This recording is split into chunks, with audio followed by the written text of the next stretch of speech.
All right, so I am here with head coach Ellen Herman-Kimball. So right off the bat, we have to start with playing at Freitas. Obviously, the volleyball team has played so many years at Gamble Pavilion, but this is the first time with this win over Merrimack that the UConn volleyball team wins at Freitas Forum. Yep. Just what does it mean for the volleyball team to have this win to end the weekend? Yeah, no, it's really great. I think we're a team that's continually learning.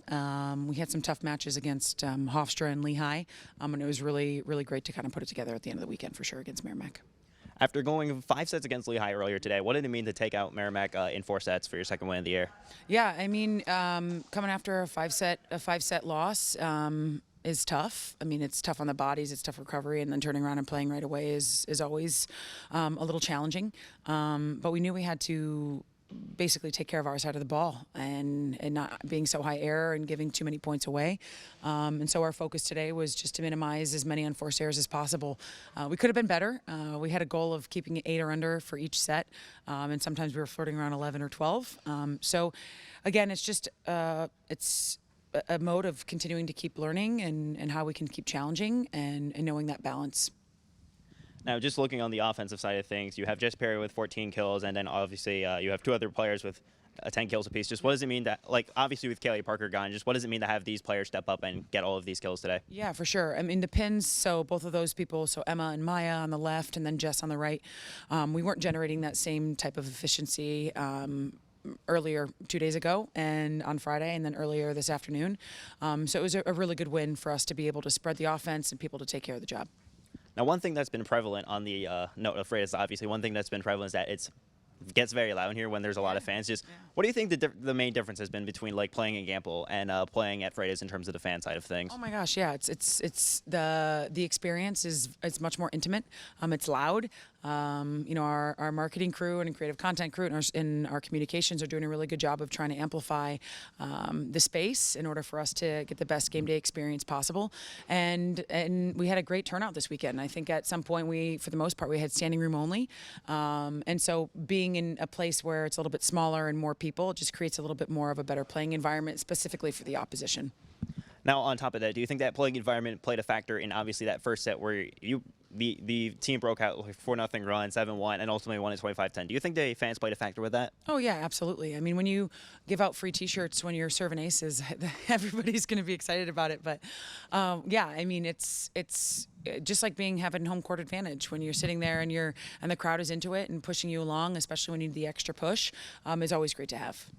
Now, obviously, next question we have to talk about is what happened after the second set. Obviously, there were a total of 3 lead changes in that second set, and in the end, gave Merrimack their only set victory of this match in a very close one. But the question I have is, what did you tell the team after that tough defeat going into set 3? Obviously, there was a 5-minute break in between the sets. It was honestly, it was really just about staying disciplined. We were getting lazy with our base to defense, so getting back to where our base is. We were taking advantage of a few things where we just thought that Merrimack was just going to error like they were in the set before. And that's honestly just exposing a little bit of the maturity on our end, where we just have to make sure we're respecting the other side, regardless of what the set happened before. That's a glory about volleyball, is that every set is a restart, and you got to earn your way to 25 points first. So it was a little bit of a talk of just execution and staying disciplined and taking care of the little things. Now, obviously, UConn also ran into some adversity in the fourth set. There were 2 late changes. Then, just what did you tell the team during that timeout you took? Yeah, again, it's staying consistent. Obviously with consistency with the language that we use with the team, the consistency of what we lay back on in the regards to how we train throughout the week. We're not asking for any miracles or some crazy changes. We just buy in and trust our skill and trust our roles. And sometimes we just need a reminder of that, because as players, you sit there and pressure's on, crazy things starts going through your head, and it's a mindset. So again, just staying consistent as much as we can, over communicating in those little plays, and trying to play clean volleyball. Now, obviously, the team experienced a lot of loss between last year and this year. Just what does it mean to have for example, the freshmen, the underclassmen step up this weekend, especially? Yeah, absolutely. I mean, it has its challenges. I think right now we're a little bit on a little bit of a roller coaster. So we have high highs and low lows, and that's only to come because we're just still getting used to playing with each other, playing for each other, and figuring things out and how people work. And that goes from the coaching staff all the way to the players, and the players to the coaching staff. And so, again, again, I'm excited with our growth right now. We have some really glimpses and some really great bright spots that are happening. We just got to minimize the errors that happens, especially back-to-back errors, because sometimes that's obviously a little bit of a momentum shift. Now, obviously, your team played 3 matches this weekend. Although you stand at 2-4, what do you think outside of the fans were some positive takeaways you could really teach the players after this weekend? Yeah, I think when we stick to the game plan, we can execute, and we do a really good job at it. So buying into the process, staying, absolutely buying into the process and making sure that we're serving tough and passing nails, because when we serve tough, it makes it really, really predictable for the other side, and then when we pass, it makes it really hard to defend us. And when we had those bright spots, those are some really good things. And then also too is the exciting piece of getting people in here, exposing the sport of volleyball. We saw a lot of familiar faces in the stands, and again, it's just trying to grow the sport as much as possible and create an awesome environment for our student athletes.